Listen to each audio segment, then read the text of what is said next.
Hi!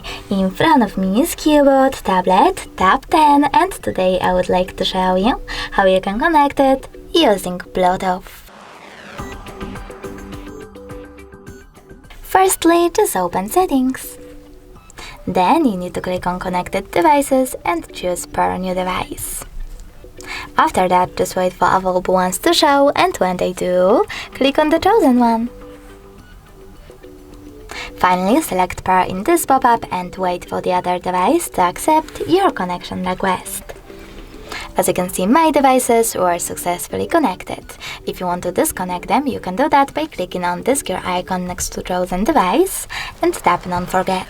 Lastly, confirming your choice in this pop-up. If you wish to connect to the same device again, you need to choose Pair New Device, click on it, and follow all of those instructions again. Thanks so much for watching. If you enjoyed this video, don't forget to leave a like, comment and subscribe. Bye!